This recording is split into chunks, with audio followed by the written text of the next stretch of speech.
কেন কেন কেন জানো নারদ? আমি গিয়েছিলাম ভৃগুমুনির যজ্ঞস্থলে, সেখানে সমস্ত দেবতাগণ এসেছে। আমি যদি জানতাম যে ভোলানাথ আসবে যজ্ঞস্থলে, তাহলে আমি সেখানে যেতাম না। তা তো গিয়েছিলাম সেখানে, আর সেখানে কি হলো জানো?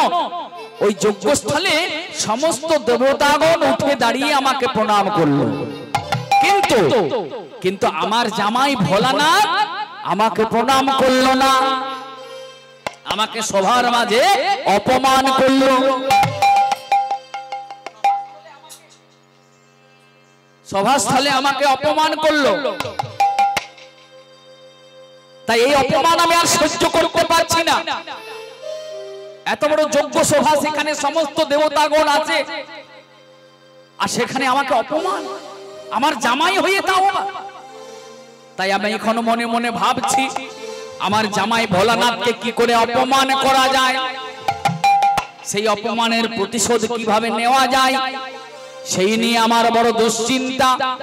তখন নারদ বলছে, মহারাজ এই কথা, এই জন্য আপনার মন খারাপ? আপনি কিচ্ছু ভাববেন না মহারাজ, আমার নাম নারদ। আমি যখন আছি তখন আপনি কিচ্ছু ভাববেন না, আমি সব ব্যবস্থা করে দেব।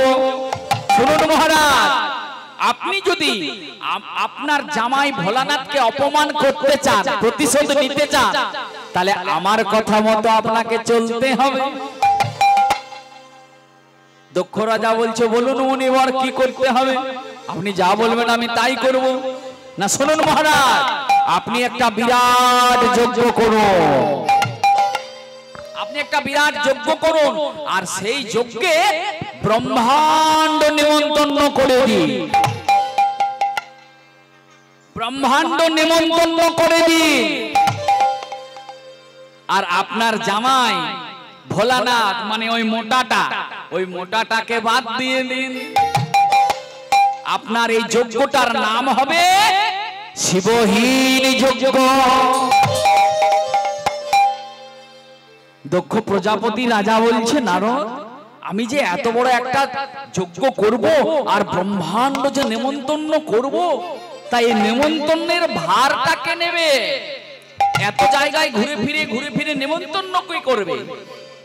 তখন নারদ বলছে, মহারাজ আপনি কিচ্ছু ভাববেন না, আমি যখন আছি তখন আপনার কোনো চিন্তা নেই। এই যজ্ঞের নেমন্তন্নের ভার নিলাম আমি, আপনি কিচ্ছু ভাববেন না। আমি ব্রহ্মাণ্ড ঘুরে ফিরে সব জায়গায় নেমন্তন্ন করে দেব। এ কথা বলে না, আপনি তাড়াতাড়ি যজ্ঞের ব্যবস্থা করুন, আপনি তাড়াতাড়ি অবিলম্বে যজ্ঞের ব্যবস্থা করুন, আমি সব দেখে নেব।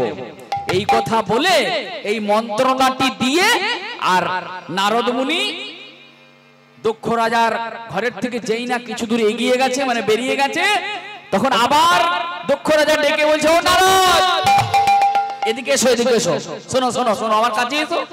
শোনো নারদ, তুমি সব জায়গায় নেমন্তন্ন করবে, কিন্তু দেখো ওই ভোলানাথকে যেন করো না। নারদ বলছে, মাথা খারাপ? আমি করব ভোলানাথকে নেমন্তন্ন করো? আমি করব ভোলানাথকে নেমন্তন্ন? নেমন্তন্ন করা তো দূরের কথা, আমি ওই রাস্তা দিয়েই যাব না, কৈলাসের রাস্তা দিয়েই যাব না আমি, নেমন্তন্ন করা তো দূরের কথা। ঠিক আছে, যাও যাও যাও নারদ, যাও যাও, তুমি সব জায়গায় ঘুরে ফিরে নিমন্ত্রণ করো, কিন্তু ভোলানাথের কাছে যেও না। তাই নারদ মুনি করেছে কি, তার বীণা যন্ত্রটি হাতে নিয়ে স্বর্গ মর্ত পাতাল সব জায়গায় নেমন্তন্ন করে দিয়েছে। এবার সব জায়গায় নেমন্তন্ন করার পর নারদ এক জায়গায় দাঁড়িয়ে দাঁড়িয়ে মনে মনে ভাবছে, কি ভাবছে? আমি যদি কৈলাসে না যাই, হরি বল হরি বল, ভক্তমন্ডলী ভক্তিবতী মায়েরা নারদের মন্ত্রণাটা দেখো। আমি যদি কৈলাসে না যাই, বাবা ভোলানাথকে খবরটা না দিই, সংবাদটা যদি বাবা ভোলানাথ, এই অহংকার কে করেছিল বাবা?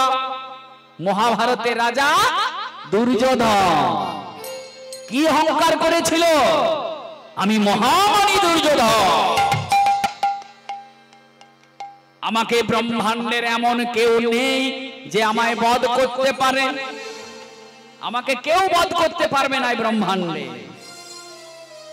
কারণ দুর্যোধন কি করলে যে মারা যাবে সেটা তো কেউ জানতো না। কোথায় আঘাত করলে দুর্যোধন মারা যাবে সেটা কেউ জানতো না বাবা, একমাত্র আমার গোবিন্দ ছাড়া। হরি বল, হরি বল। তাই অহংকারে মদমত্ত হয়ে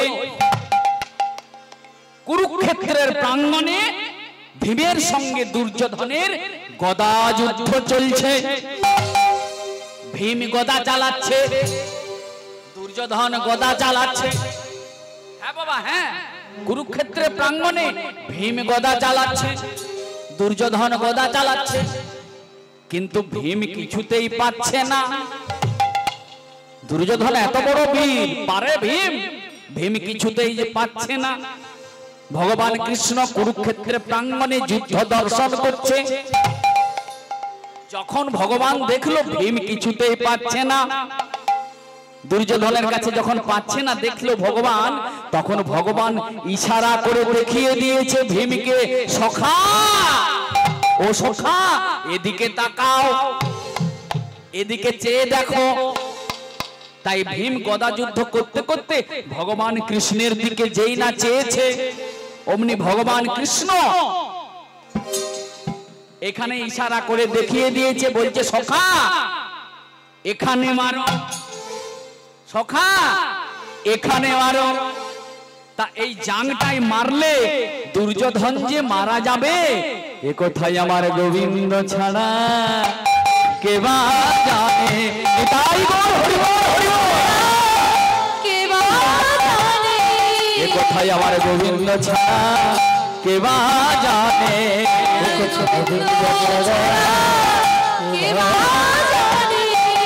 যিনি জন্ম দিয়েছেন তিনি জানে, আমার গোবিন্দ ছাড়া কে বা জানে। জন্ম দিয়েছে তিনি জানে, গোবিন্দ ছাড়া কে বা জানে। তাই যেই না ভীম ভগবানের ওই নির্দেশ শুনে, ইশারা শুনে যেই না এই জানটায় আঘাত করলো দুর্যোধন, অমনি কুরুক্ষেত্রের প্রাঙ্গণে দুর্যোধন লুটিয়ে পড়ল আর বলল, সখা গো, সখা তুমি আমারও ভগবান, সবার ভগবান, এই জগতের ভগবান। তুমি যদি সবার ভগবান তাহলে বলো দয়াময়, তুমি ভীমকে কেন দেখিয়ে দিলে? তখন ভগবান বলে, তুমি জানো না সখা, ব্রাহ্মণ আমার কাছে কত বড় জিনিস, যে ব্রাহ্মণ চরণ পাওয়ার জন্য আমি কত যুগ যুগ ধরে তপস্যা করেছি। যতদিন না পর্যন্ত ভৃগুমুনি আমায় পদাঘাত করেছিল ততদিন পর্যন্ত আমার শান্তি হয় না। সেই ব্রাহ্মণকে তুমি অপমান করেছো। তুমি যেদিন হস্তিনার সিংহাসনে বসেছিলে, একজন ব্রাহ্মণ তোমায় দুর্যোধন দুর্যোধন দুর্যোধন বলে বারবার ডেকেছিল। সেই দিন তুমি সেই ব্রাহ্মণের ডাকে সাড়া দাও নাই। উপরন্তু তুমি সেই দিন সেই ব্রাহ্মণকে বলেছিলে, ব্রাহ্মণ তুমি জানো না ব্রাহ্মণ, আমি মহামানী দুর্যোধন, তোমার মতো ব্রাহ্মণকে আমি আমার উরুতে রেখে হত্যা করতে পারি। সেই দিন সেই ব্রাহ্মণ তোমায় অভিশাপ দিয়েছিল, বলেছিল, ওগো দুর্যোধন, তুমি আমাকে আমার ডাকে সাড়া দিলে না, আবার তুমি আমায় সেই উরুর অহংকার দেখালে, তাই আমি তোমায় অভিশাপ দিলাম, যে উরুর অহংকারে তুমি আমায় অপমান করলে, সেই উরু তোমারই একদিন কুরুক্ষেত্রের মাটিতে ভীম চূর্ণ বিচূর্ণ করবে। তাই তো আজ দুর্যোধন পরাজিত হলো কুরুক্ষেত্রের প্রাঙ্গণে। ভীমের গদাঘাতে দুর্যোধনের উরু চূর্ণ বিচূর্ণ হয়ে গেল। তাই শকুনি মন্ত্রী রাজা দুর্যোধন সেখানে কোনো বাস করে না ব্রাহ্মণ বৈষ্ণব।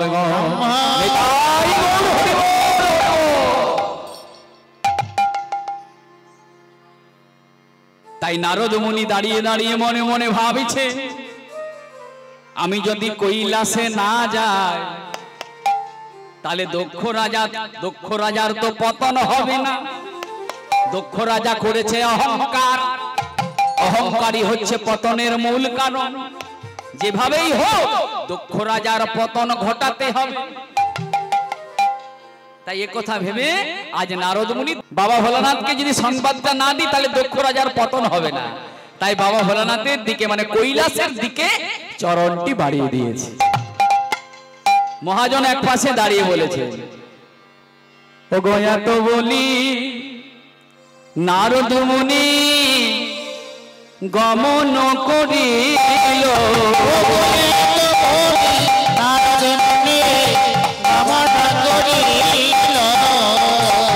এত বলি নারদ মুনি গমন করিল।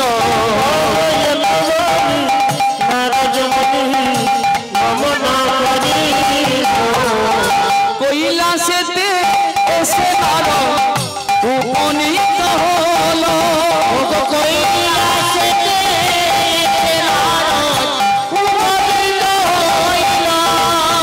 কৈলাসেতে এসে নারদ উপনীত হইল। কৈলাসেতে এসে নারদ উপনীত হইল। ভোলা বাবার জয় হো, ভোলা বাবার জয় হো, ভোলা বাবার জয় হো, কৈলাসেতে এসে বলে ভোলা বাবার জয় হো। কৈলাসেতে এসে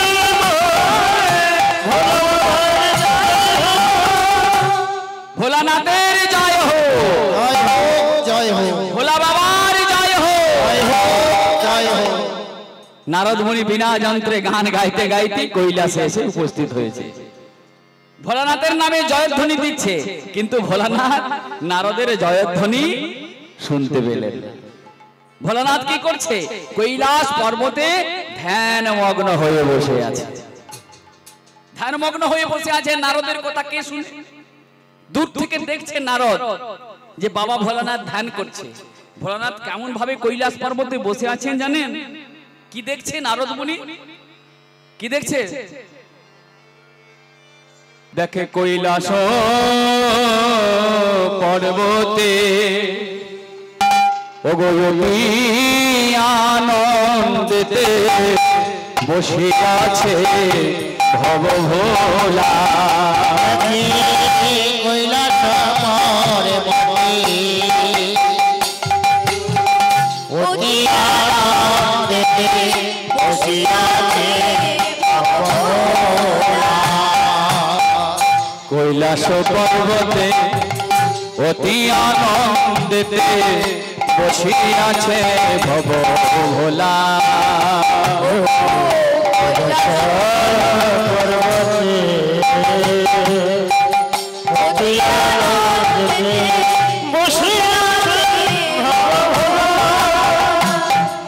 ও তারে মুখে রাম নাম কপিলা বসে আছে।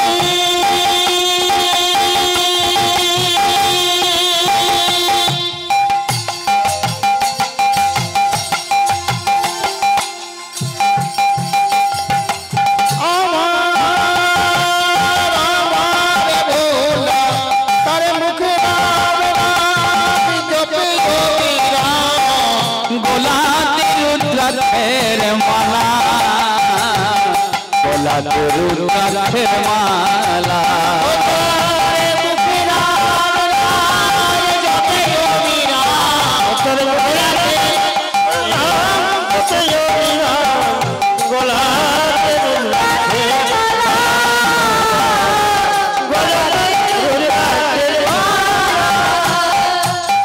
बोले राम नाम भोला जप करे गो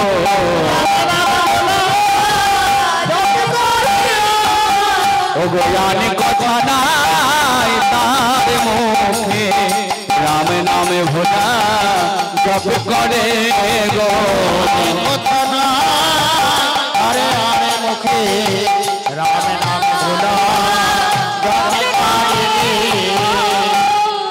কৈলাস পর্বতে এসেছে নারদ মুনি দেখছে ভোলানাথ ধ্যানমগ্ন হয়ে বসে আছে বসে বসে রাম নাম জপ করছে ভক্তমণ্ডলী ভক্তিমতী মায়েরা আমি পূর্বেই বলেছি এই কীর্তন গান এমন একটা গান যে গানের মধ্যে অনেক কিছু তত্ত্ব বা তথ্য লুকিয়ে আছে যেগুলো আপনাদের জেনে রাখা ভালো যারা জানেন দয়া করে মিলিয়ে নিন আর যারা জানেন না জেনে নিন ভোলানাথ কোথায় বসে আছে না কৈলাসে কৈলাস পর্বতে তা এই কৈলাস পর্বতের সৃষ্টিটা কিভাবে হয়েছে বাবা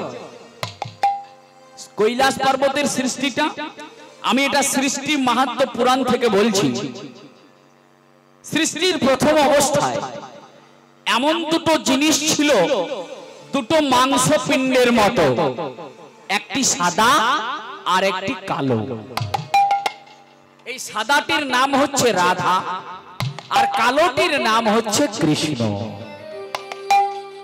এই দুটো মাংসপিণ্ড এদের বদন নাই তবু কথা বলে কর্ণ নাই তবু শ্রবণ করে নাসিকা নাই তবু ঘ্রাণ নেয় মস্তক নাই তবু নাড়ে আর কি চরণ নাই তবু চলে বদন নাই তবু কথা বলে দুটি মাংসপিণ্ড একটি সাদা একটি কালো সাদাটির নাম কৃষ্ণ রাধা আর কালোটির নাম কৃষ্ণ এই দুটো মাংসপিণ্ড ৬০,০০০ বছর প্রতিক্রিয়া করলো ৬০,০০০ বছর প্রতিক্রিয়া করার পর রাধা রানীর অঙ্গের যে ঘাম সেই ঘাম থেকে সৃষ্টি হলো বাবা জল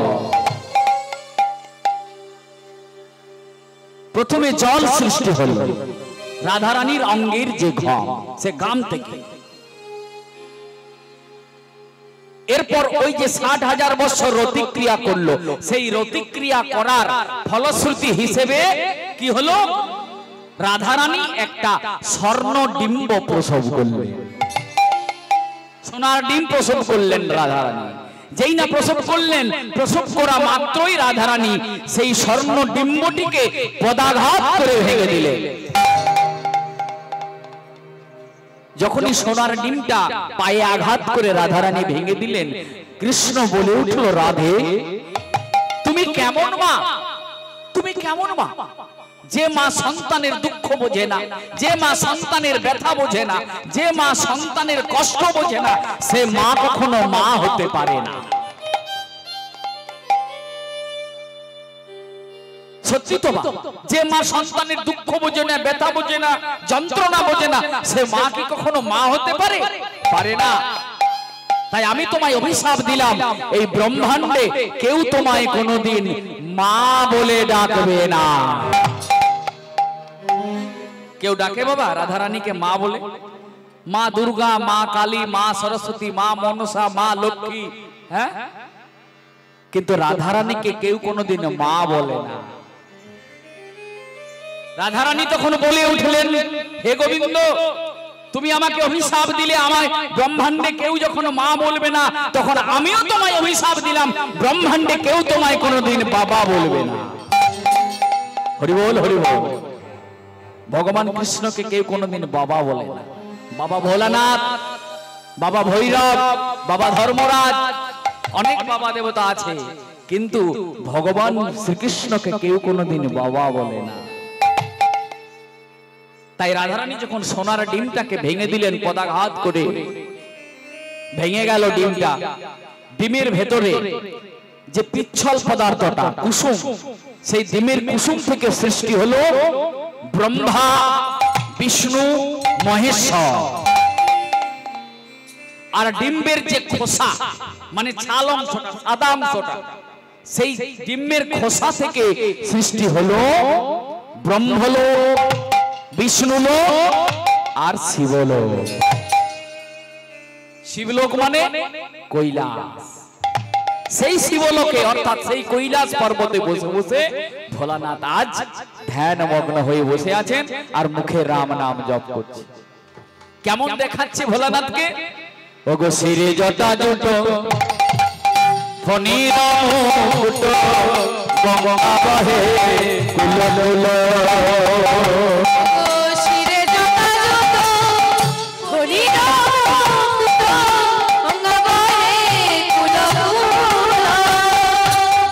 শিরে জটা জুটো ফণি মুকুট গঙ্গা বহে কুল কুল। ভোলার শিরে জটা জুটো ফণি মুকুট গঙ্গা বহে কুল কুল। জপে বীরা জপে বীরা কানে ধুধুরার ফুল, কানে ধুধুরার ফুল। মুখে রাম নাম জপে বীরা কানে ধুধুরার ফুল। কানেতে ধুধুরার তার ভালে চন্দ্র কোলা বিনয়ন ভোলা, ভালে চন্দ্র কোলা কানে ধুধুরার ফুল, কানে ধুধুরার ফুল। ভোলার ভালে চন্দ্রকোনা কানে ধুধুরার ফুল। কানেতে ধুধুরার ভোলা বসে আছে যোগাসনে, বসে আছে জুবানে। ভোলা বসে আছে যোগাসনে। বসে আছে জুবানে। কৃষ্ণ মন্ত্র জপে মনে বসে আছে যোগাসনে। কৃষ্ণ মন্ত্র জপে ধনে বসে আছে যোগাসনে। সেই ভোলানাথ কৈলাস নামে বাসন ওই আসনটিতে বসে আছেন, কৈলাস পর্বতে বসে আছেন। আর এমন সময় নারদ মুনি সেখানে চলে গেছে। তাই নারদ মুনি দেখছে দূর থেকে ভোলানাথ ধ্যানমগ্ন হয়ে বসে আছে। বারবার বাবা ধ্যান ভাঙাবার চেষ্টা করছে কিন্তু ধ্যান ভাঙছে না। যখন চেষ্টা করে ধ্যান ভাঙলো না তখন কি করছে নারদ মুনি? ও গো কৈলাসেতে, মানে নারদ মুনি তো কৌশলে কাজ করে, একটা কৌশল অবলম্বন করলেন। ডেকে ডেকে যখন ভোলানাথের জয় হোক বলেও যখন ধ্যান ভাঙলো না ভোলানাথের, তখন কি করছে? একটা কৌশল অবলম্বন করলেন। কি কৌশল? কি কৌশল? ও গো কৈলাসেতে এসে নারদ শিবে প্রণমিল, কৈলাসেতে এসে নারদ শিবে প্রণমিল। কৈলাসেতে এসে নারদ শিবে প্রণমিল। কৈলাসেতে এসে নারদ শিবে প্রণমিল। তখন প্রতিশ্রুতি দিয়া ভোলা বসিতে বলিল, প্রতিশ্রুতি দিয়া ভোলা বসিতে বলিল। প্রতিশ্রুতি দিয়া ভোলা বসিতে বলিল। প্রতিশ্রুতি দিয়া ভোলা বসে প্রতিশ্রুতি দিয়ে বসতে বলেছে কে? বাবা ভোলানাথ। এইবার বাবা বুঝতে পেরেছে যে নারদ এসেছে, তাই বলছে নারদ, ও নারদ, বলি কি ব্যাপার, কি মনে করে, কি ব্যাপার, কি মনে করে? কোনদিন তো আমার সঙ্গে দেখা করার সময় হয় না, আজকে কি ব্যাপার? নারদ বলছে বাবা এই পথ দিয়ে বৈকুণ্ঠে যাচ্ছিলাম, ভাবলাম তোমার সঙ্গে দেখা করে তোমার চরণে একটা প্রণাম করে যায়। ভোলানাথ বলছে নারদ তুমি তো প্রত্যেক দিনেই বৈকুণ্ঠে যাও, কোনদিন তো আমার সঙ্গে দেখা করার সময় হয় না, তা আজকে হঠাৎ কি মনে করে, কি ব্যাপার? নারদ বলছে বাবা আমি একটা সংবাদ এনেছি, নিশ্চয়ই তোমার একটা মতলব আছে, আমি আগেই বুঝতে পেরেছি। তাছাড়া তুমি প্রত্যেক দিন বৈকুণ্ঠে যাও, কোনোদিন আমার সঙ্গে দেখা করো না, তা আজকে হঠাৎ কি মনে করে, নিশ্চয়ই তোমার কোনো মতলব আছে। বলে হ্যাঁ বাবা একটা সংবাদ এনেছি। কি সংবাদ? না বাবা তোমার শ্বশুর মশাই, বাবা তোমার শ্বশুর মশাই, বাবা তোমার শ্বশুর মশাই। আরে কি তখন থেকে শ্বশুর মশাই বলেই যাচ্ছ, বলো কি আমার শ্বশুর মশাই কি করেছে আমার শ্বশুর মশাই? বলে বাবা তোমার শ্বশুর মশাই একটা বিরাট যজ্ঞ করছে, একটা বিরাট যজ্ঞ করছে, আর সেই যজ্ঞে ব্রহ্মাণ্ড নিমন্ত্রণ করেছে। তাই নাকি? আমার শ্বশুর মশাই বড় যজ্ঞ করছে, ব্রহ্মাণ্ড নিমন্ত্রণ করছে, তাহলে আমাকে তো যেতে হবে। নারদ আমি এখনই যাব না পরে যাব? নারদ বলছে বাবা তোমার এখন গেলেও হবে না আর পরে গেলেও হবে না। কেন? কারণ তোমার শ্বশুর মশাই দক্ষ রাজা তোমাকে নিমন্ত্রণই করে না। কি বললেন নারদ? আমার শ্বশুর মশাই আমাকে নিমন্ত্রণ করেনি? তাহলে শোনো নারদ তুমি এখনই এখান থেকে চলে যাও, এখনই এই মুহূর্তে এখান থেকে চলে যাও। তাছাড়া এই আমার শ্বশুর মশাই দক্ষ রাজার যজ্ঞের কথা যদি তোমার মা সতীমা জানতে পারে তাহলে কি হবে? আমার সঙ্গে তোমার মায়ের ঝগড়া হবে। তাই তুমি ভালোই এসেছো, ভালোই এসেছো আর ভালোই চলে যাও। নারদ বলছে বাবা আমি যদি চলেই যাব তাহলে এলাম কেন? আমার তো লেঠা লাগায় কাজ। হরি বল হরি বল। আমার তো লেঠা লাগায় কাজ, তাই লেখাটা যখন লাগাচ্ছি তখন ভালো করেই লাগাই। তাই নারদ মুনি কি লেখাটা লাগালো বাবা? কি লেখা?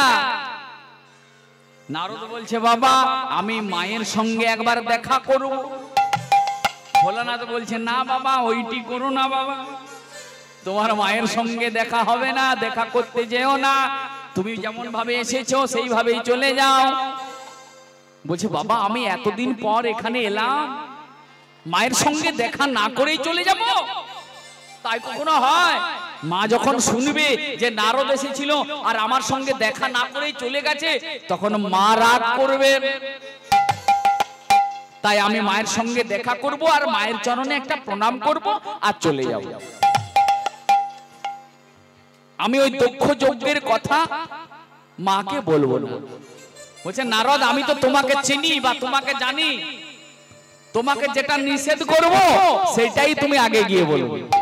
তুমি এখনই তোমার মাকে গিয়ে দক্ষ যজ্ঞের কথাটা বলবে, আর তোমার মা বাপের বাড়ি যেতে চাইবে আর আমার সঙ্গে তোমার মায়ের ঝগড়া হবে, তাই আমি তোমার মায়ের সঙ্গে দেখা করতে দেব না। বলছে বাবা তুমি বিশ্বাস করো, তুমি আমাকে বিশ্বাস করো, আমি মাকে কিচ্ছু বলবো না, শুধু একটা প্রণাম করবো আর চলে আসবো। ভোলানাথ বলছেন নারদ আমি এই ব্রহ্মাণ্ডের সবাইকে বিশ্বাস করি, শুধু তোমাকে ছাড়া। সবাইকে করি কিন্তু তোমাকে বিশ্বাস করি না, তাই তুমি মায়ের কাছে যেও না।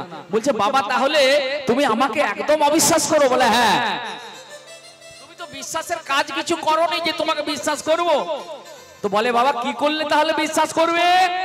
শোনো তুমি যদি আমার চরণ স্পর্শ করে প্রতিজ্ঞা করে বলো যে মাকে দক্ষ যজ্ঞের কথা কিছু বলবেন, তাহলে আমি তোমার মায়ের কাছে দেখা করতে যেতে দেব। ঠিক আছে বাবা, আমি চরণ স্পর্শ করে প্রতিজ্ঞা করলাম, শুধু চরণই নয় একেবারে আমি তোমার মাথায় হাত দিয়ে শপথ করলাম ওই দক্ষ যজ্ঞের কথা মাকে কিছু বলবো না, কিছুতেই বলবো না। বুঝে ঠিক আছে তাহলে যাও। এইবার নারদ মায়ের সঙ্গে, সতী মায়ের সঙ্গে দেখা করতে যাচ্ছে অন্দরমহলে। সতী মা তো ভেতরে আছে, তাই দেখা করতে যাচ্ছে। কি বলতে বলতে যাচ্ছে বাবা?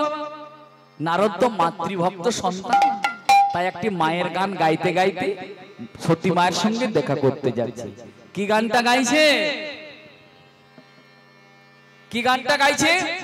আমি ভক্তি জবা চাষ করেছি আমার হৃদয় বাগানে, আমি ভক্তি চাষ করেছি আমার হৃদয় বাগানে, আমি ভক্তি জবা চাষ করেছি আমার হৃদয় বাগানে, আমার ভক্তি জবা চাষ করেছি আমার হৃদয় বাগানে, আমার মায়ের চরণ সাজিয়ে দেব এই বাসনা মনে, আমার মায়ের চরণ সাজিয়ে দেব ওই বাসনা মনে, আমার মায়ের চরণ সাজিয়ে দেব এই বাসনা মনে,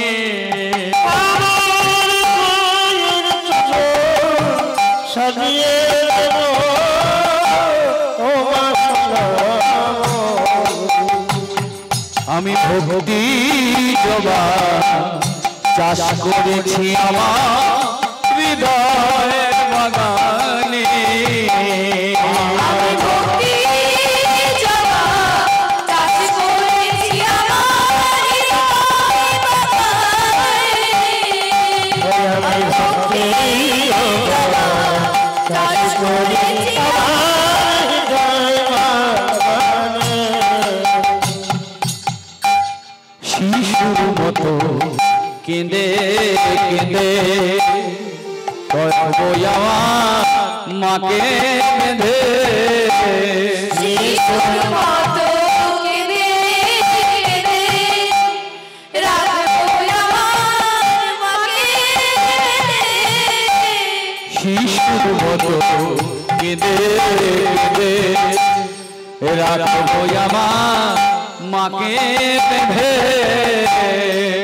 শিশুর মতো কেঁদে কেঁদে রাখবো আমার মাকে বেঁধে, কি হবে আমার এ মোহ মায়া আছি তোমার কোলে, কি হবে আমার মহামায়া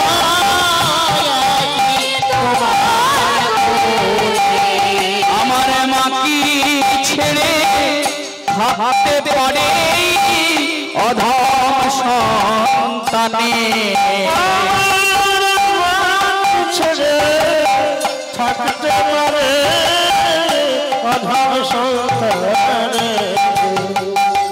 আমি ভক্তি জবা চাষ করেছি আমার হৃদয় বাগানে, আমি ভক্তি জবা চাষ করেছি আমার হৃদয়ে, আমার ভক্তি চাষ করেছি আমার হৃদয় বাগানে,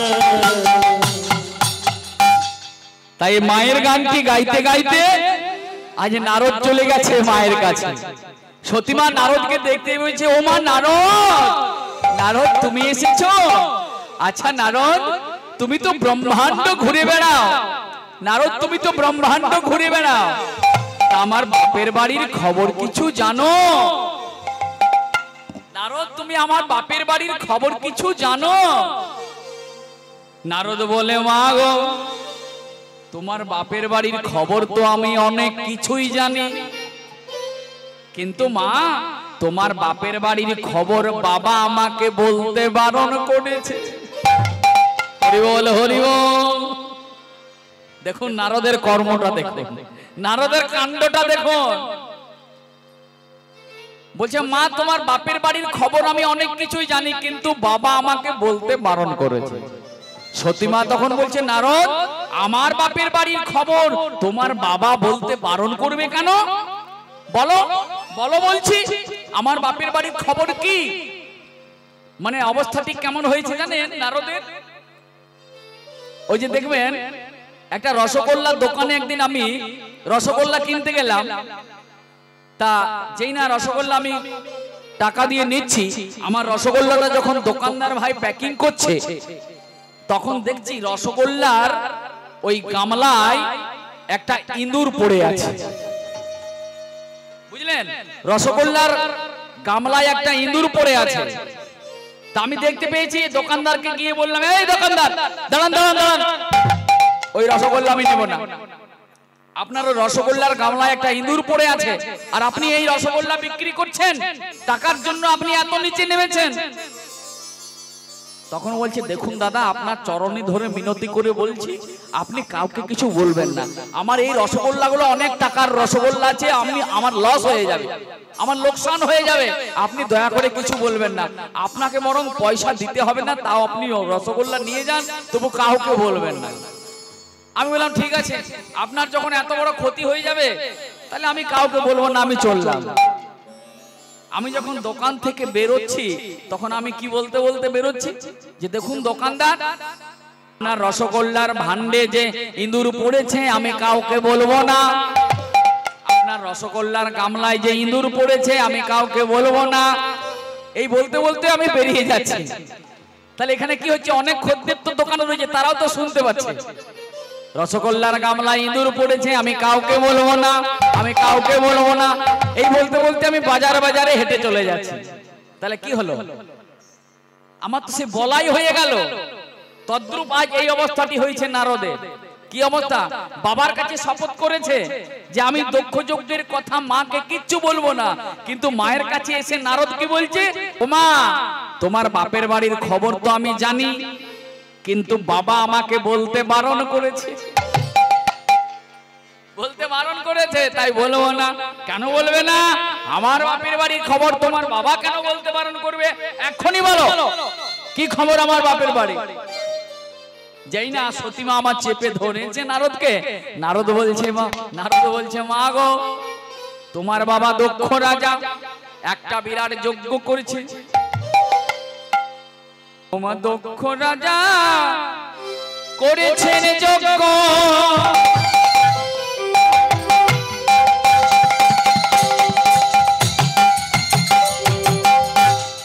শান্তি পাবার আসে ত্রিভুবন করেছে নিমন্ত্র, শুধু তুমি বাদে তোমার দক্ষ রাজা করেছে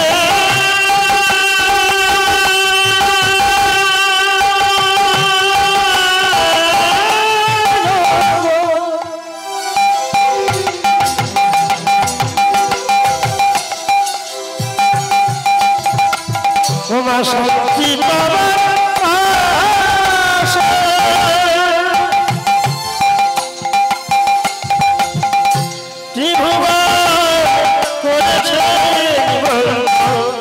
তুমি শুধু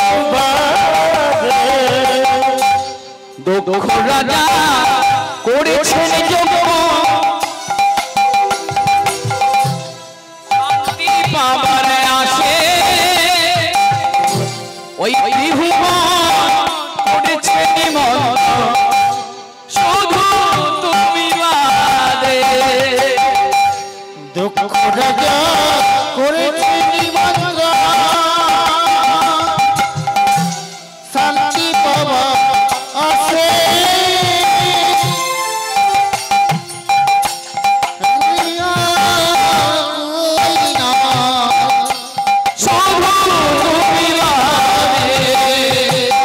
তোমায় নিমন্ত্রণ করেনি মা,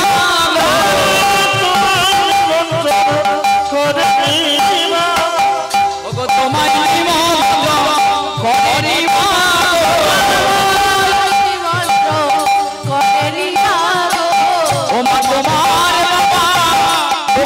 রাজা তোমায় নিমন্ত্রণ করেনি মা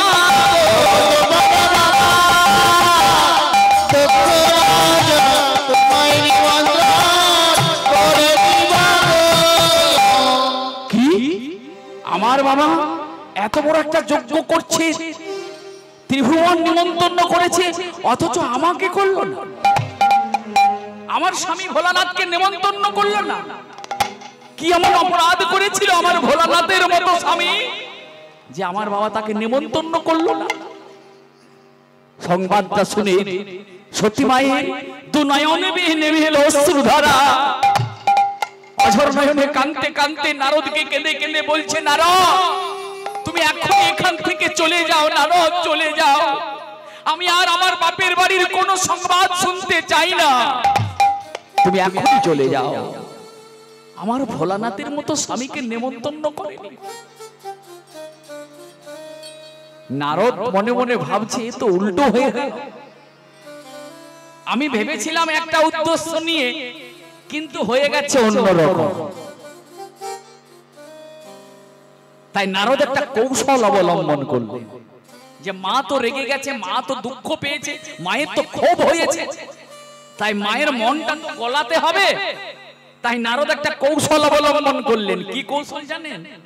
নারদ মুনি বলছে, মা ও মা তুমি কাঁদছো কেন গো? হ্যাঁ তোমার তো বাপের বাড়ি, দক্ষ রাজা তো তোমার বাবা।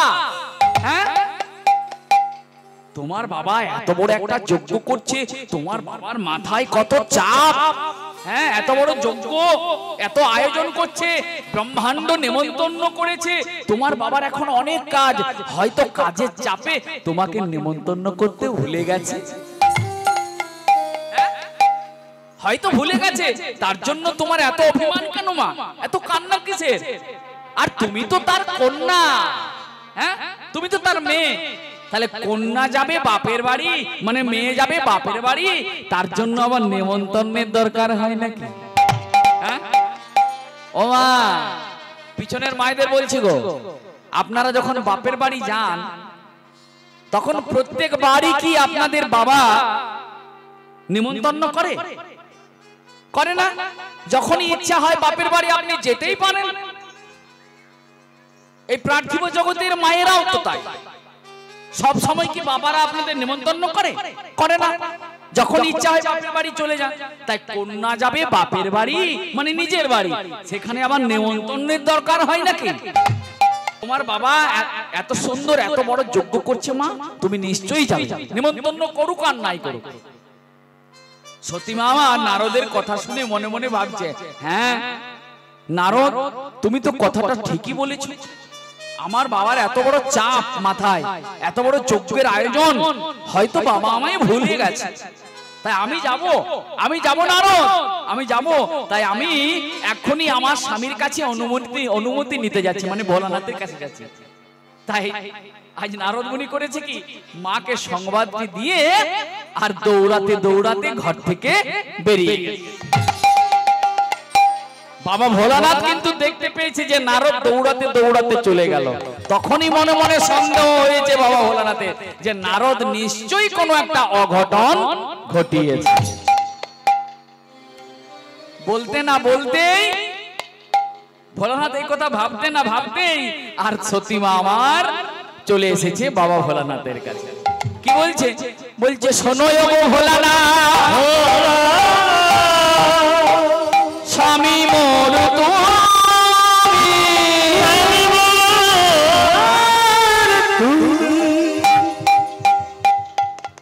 আমি যজ্ঞস্থলে যাব, বাপের বাড়ি যাব,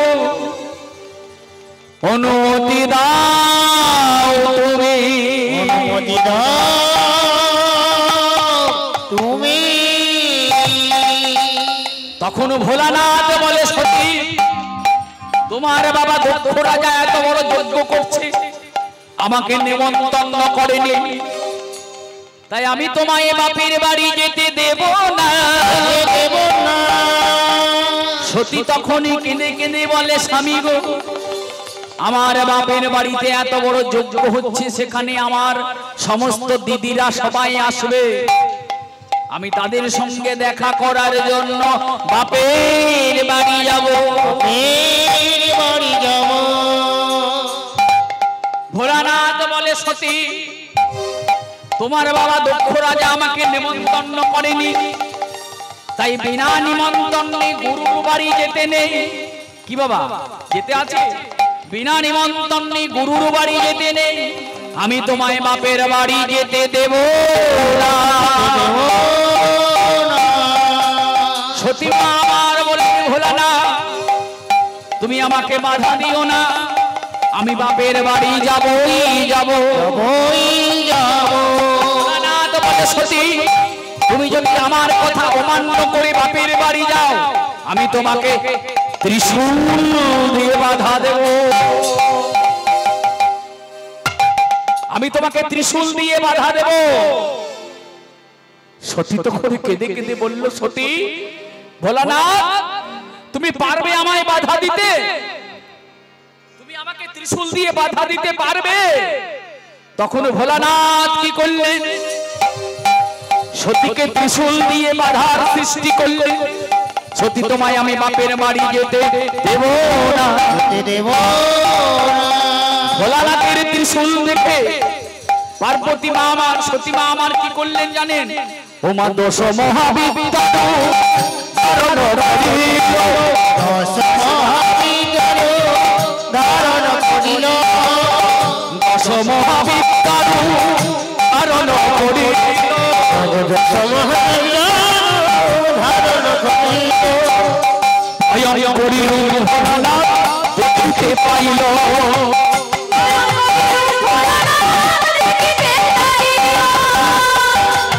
ভোলানাথ দেখিতে পাইল,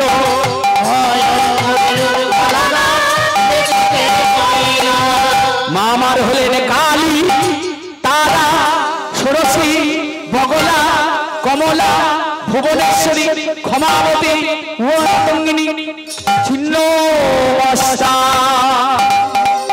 মা আমার হলেন কালী, ভোলানাথ হলেন মহাকাল। মহাকাল হয়ে রাস্তায় শুয়ে পড়লেন। মা আমার ভোলানাথের গায়ে দিলেন চরণ। মা কালী হয়ে দাঁড়ালেন। তাই এই দশ মহাবিদ্যা রূপ ভোলানাথ দর্শন করে প্রত্যেকটা রূপে ভোলানাথ বাধা দিয়ে দিলেন তার ত্রিশূল দিয়ে। কিন্তু একটা রূপে ভোলানাথ ভয় পেয়ে গেলেন। 9টা রূপে বাধা দিয়ে দিলেন ভোলানাথ, কিন্তু একটা রূপকে বাধা দিতে পারলেন না। এ বড় ভয়ঙ্কর ভয় পেয়ে গেলেন। ছিন্নমস্তা, ছিন্নমস্তার রূপে ভোলানাথ ভয় পেয়ে গেলেন আর বললেন, সতী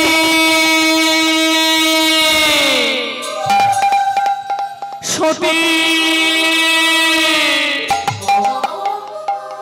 সতী তুমি ওই রূপ সম্বরণ করো, ওই রূপ দর্শন করতে আমি আর পারছি না। সতী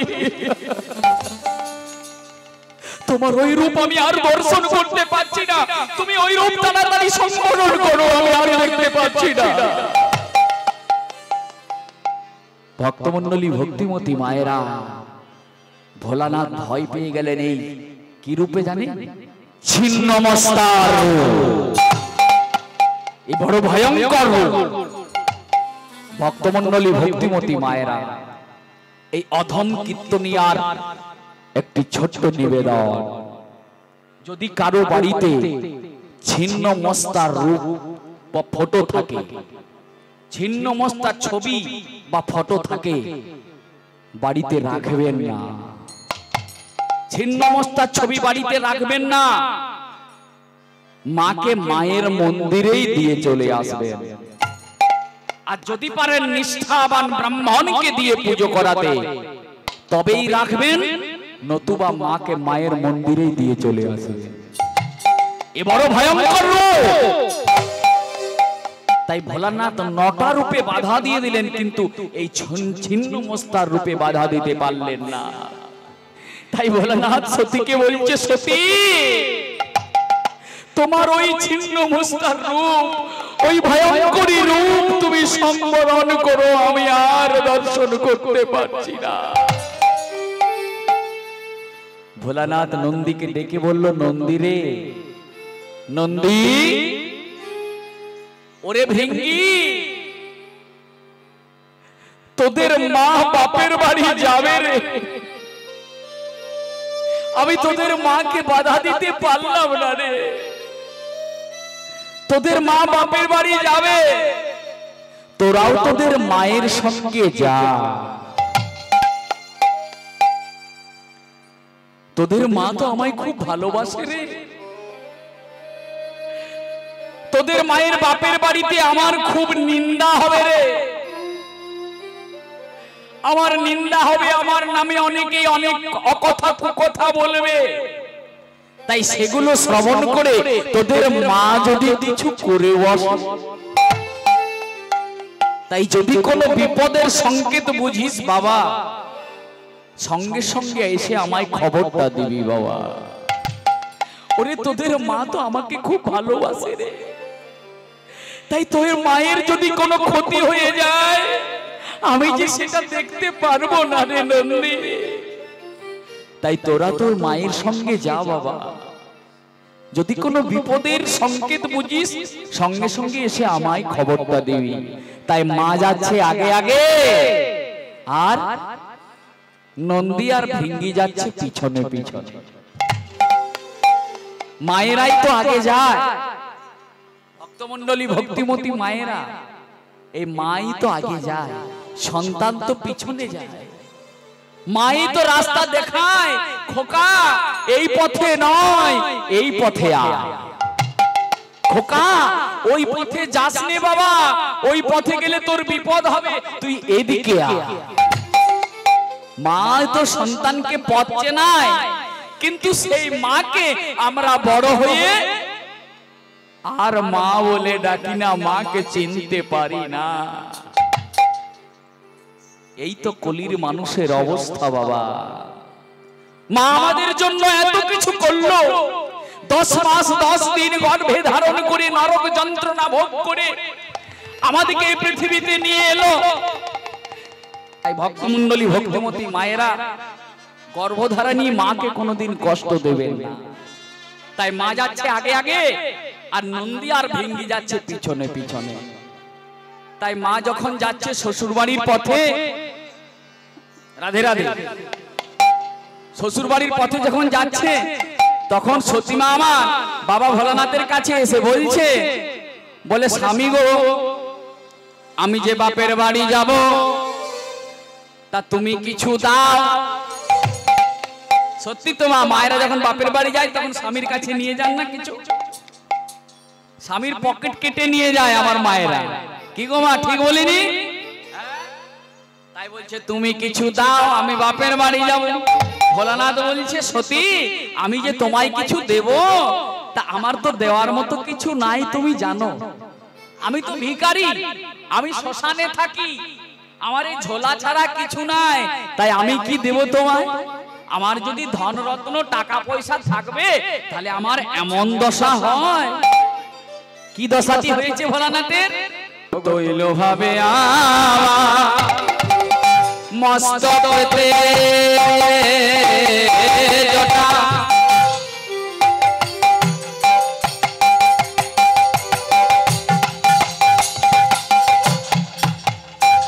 বস্ত্র ভাবে আমার ছালে বিনয় আমার মস্তকেতে জটা,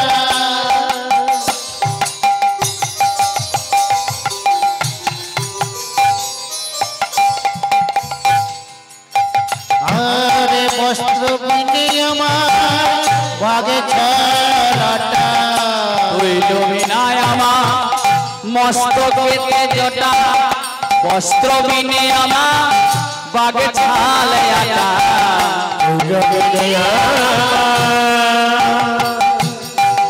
মস্তকেতে জটা, বস্ত্র বিনয় আমার আবার অন্য দিনে আমি খাই সিদ্ধির ঘাটা আবার অন্য দিনে আমি খাই সিদ্ধির ঘাটা অন্য দিনে আমি খাই আমি কোথায় গেলে পাবো সোনা দানায় গো আমার প্রাণের সতী ও গো সতী গো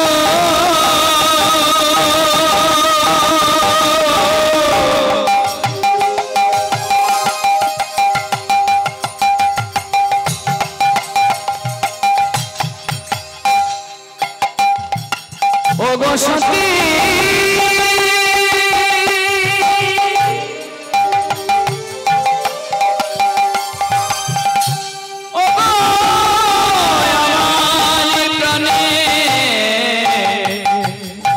সতী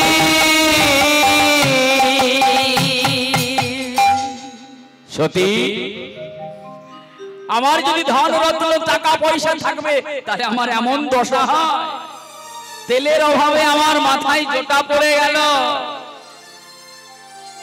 বস্ত্রের অভাবে আমি একটা বাঘ ছাল পরে হ্যাঁ আর অন্ন বিনা আমি সিদ্ধি ঘাটা খাই আমি কোথায় গেলে পাবো ধন রত্ন বলো তোমাকে দেওয়ার মতো আমার কিছু নাই তাই মা যে বেশে ছিল সেই বেশে নন্দী ভিঙ্গিকে সঙ্গে নিয়ে বাপের বাড়িতে যাচ্ছে ও মা সতীমা আমার নন্দী ভিঙ্গিকে সঙ্গে নিয়ে বাপের বাড়িতে যাচ্ছে এমন সময় কুবের ঘরণী নাভা দেবী গঙ্গায় স্নান করছিল দেখছে মা আমার ছিন্ন বস্ত্র পরিধান করে চলে যাচ্ছে বাপের বাড়ির পথে মা কি পরেছে একটা সাদা রঙের আলতা পেড়ে শাড়ি পরেছে গো মা আর মা সুন্দর করে মাথার চুল বেঁধে কপালে একটা সিঁদুরের ফোঁটা নিয়েছে দেখে যেন মনে হচ্ছে এক সূর্য যেন জলজল করে জ্বলছে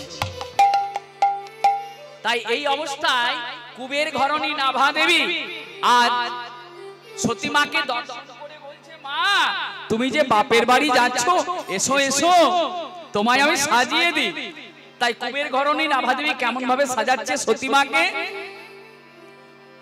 ওমা বিল্ল জবা ফুল লুলি ও গো মালা রাখে ও হলে সাজাইয়ে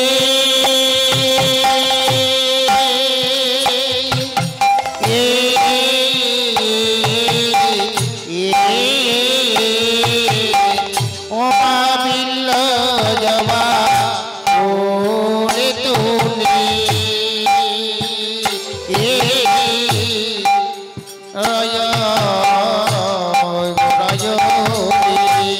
বলি এসো মাগো তোমায় সাজায়ে এসো মাগো তোমায় সাজায়ে এসো মাগো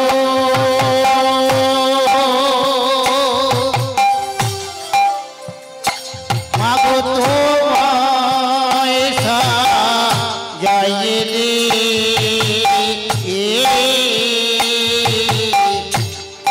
এসো মাগো তোমায় সাজাইয়ে ও মা এসো এসো গো তোমায় সাজিয়ে দি আমার মাকে কেমন মানিয়েছে আমার মাকে কেমন মানিয়েছে মায়ের মালার গুণ না গলার গুণ গো মাকে কেমন মানিয়েছে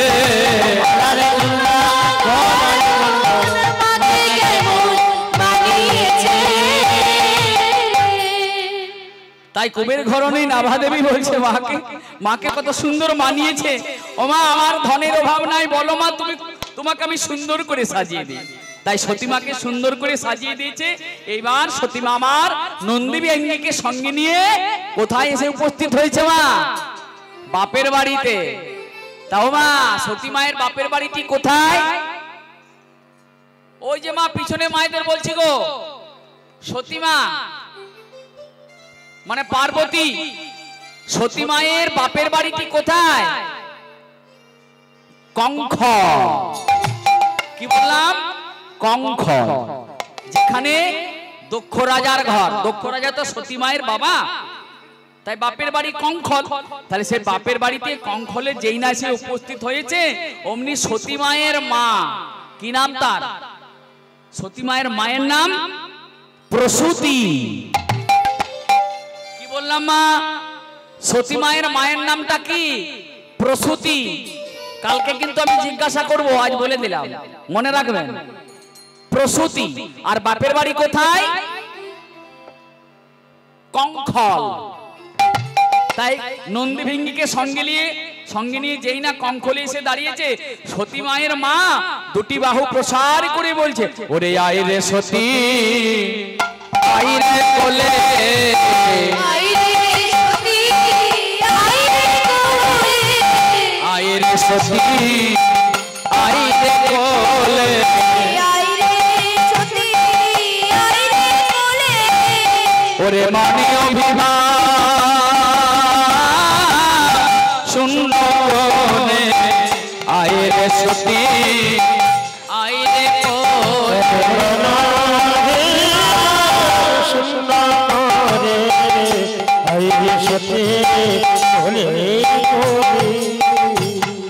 সতী আয় আয় আয় মা, সতী এলি? ও মা সতী তুই এলি? বাহ বাহ বাহ, খুব ভালো করেছিস মা, খুব ভালো করেছিস। তা হ্যাঁ রে সতী, তোর স্বামী ভোলানাথ আসেনি? যেই না ভোলানাথের নাম করেছে, সতী মায়ের তো নয়নে নেমে এলো জল, আর বলছে মা, মা গো, এত বড় যজ্ঞে তুমি ব্রহ্মাণ্ড নেমন্তন্ন করেছো, আর আমার ভোলানাথের মতো স্বামীকে নেমন্তন্ন তোমরা করনি, আর এখন আবার জিজ্ঞাসা করছো তোর স্বামী ভোলানাথ আসেনি? বাহ বাহ বাহ বাহ বাহ বাহ বাহ মা বাহ। বলি কাটা ঘায়ে নুনে ছিটে দিতে বেশ মজা লাগে, তাই না মা? সকলকে নেমন্তন্ন করে আমার ভোলানাথের মতো স্বামীকে বাদ দিয়ে দিয়েছো, আর এখন জিজ্ঞাসা করছো তোর স্বামী ভোলানাথ আসেনি? আমি জবাব চাইতে এসেছি মা, আমার ভোলানাথের মতো স্বামীকে তোমরা কেন নেমন্তন্ন করো? তুমি কি ভেবেছো মা আমি নেমন্তন্ন খেতে এসেছি? না, আমি নেমন্তন্ন খেতে আসি নাই, আমি তোমাদের কাছে জবাব চাইতে এসেছি যে আমার ভোলানাথের মতো স্বামীকে তোমরা কেন নেমন্তন্ন করো? পাশে যজ্ঞ করছিল দক্ষ রাজা, সতীর মুখে এই কথাটা শ্রবণ করে ক্রোধান্বিত হয়ে বললেন, সতী, তোর কোন প্রশ্নের উত্তর আমি দিতে পারবো না। বেশ করেছি নিমন্ত্রণ করিনি, বেশ করেছি নিমন্ত্রণ করে, তোর স্বামীকে নিমন্ত্রণ করিনি, বেশ করেছি। তোর স্বামীর একে তো সম্মান জ্ঞান নাই, তার উপরে আবার নিমন্ত্রণ করলে একা আসতে জানে না। যত সব ভূত প্রেত ডাকিনী ঝুঁকিনী শঙ্কিনী সাপ ব্যাং এদের সকলকে সঙ্গে নিয়ে আসবে, একা আসতে জানে? আর সঙ্গ কারা? না ভূত প্রেত ডাকিনী ঝুঁকিনী শঙ্কিনী সাপ ব্যাং, এগুলো হচ্ছে তোর স্বামীর সঙ্গপাঙ্গ, এদের সকলকে নিয়ে চলে আসবে। তাই আমি বেশ করেছি তোর স্বামীকে নিমন্ত্রণ করে। তাছাড়া তোর স্বামী একটা শ্মশানবাসী, কাপালি, ইতর, লম্পট, নানা রকমের অকথা কুকথা বলে দক্ষ প্রজাপতি রাজা সতীর কাছেই তার স্বামীকে এহেন অপমান বাক্য করতে লাগলেন। অপমান করতে শুরু করেছে নানা রকমের অকথা কুকথা বলে, কিন্তু সতী মা আমার স্বামীর নিন্দা সহ্য করতে না পেরে অঝর নয়নে কাঁদছে। আর কি করছে জানেন মা? ওগো স্বামী নিন্দা শুনে সতী করণাঙ্গুলি দিল স্বামী নিন্দা শুনে সতী করণাঙ্গুলি দিল। স্বামী নিন্দা শুনে সতী করণাঙ্গুলি দিল স্বামী নিন্দা শুনে সতী করণাঙ্গুলি দিল। দক্ষ রাজা যজ্ঞ কুণ্ডেতে ঝাঁপ দিল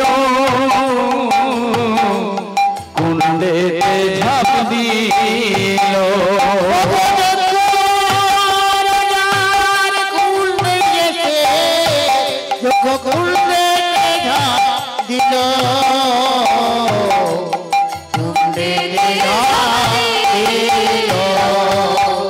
আজ নারে জ্বালা সহিবে না রে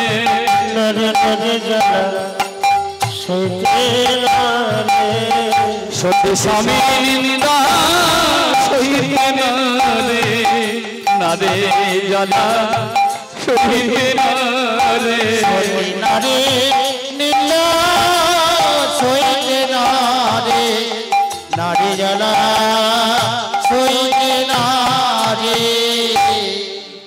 তাই সতী ব্যবহার করলো কি শিব শিব নাম ধরে সতী মা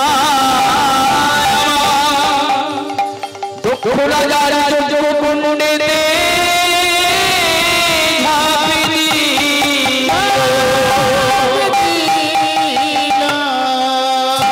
শিব শিব নাম ধরে সতী মায়া কাঁদিতে লাগিল কেঁদে কেঁদে দক্ষ রাজা যজ্ঞ কুণ্ডেতে ঝাঁপ দিয়ে দিল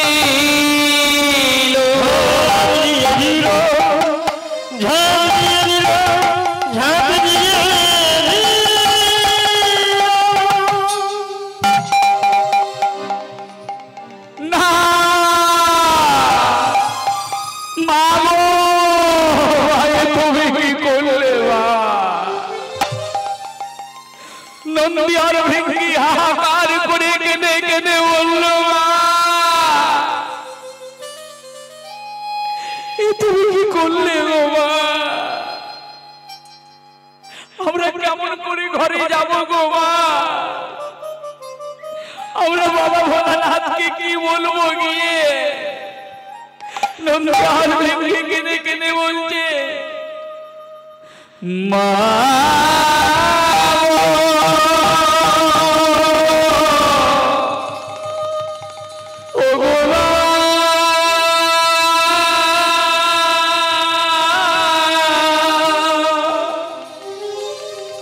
তুমি ফিরে এসো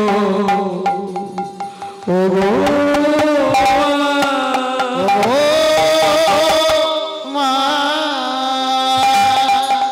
মা তুমি ফিরে এসো গো তোমাকে এখানে রেখে আমরা কেমন করে কৈলাসে ফিরে যাব গো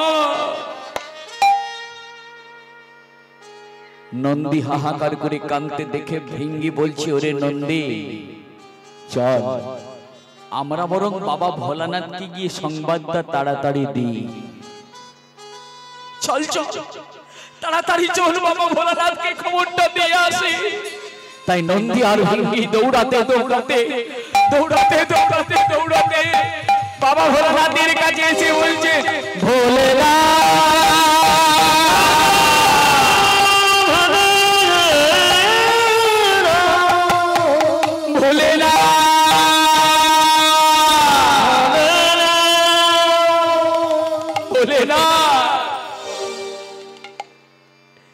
ডাক শুনে ভোলানাথ নন্দী আর ভৃঙ্গিকে বলছে ওরে নন্দী তোরা দৌড়াতে দৌড়াতে কেন এলি বাবা এত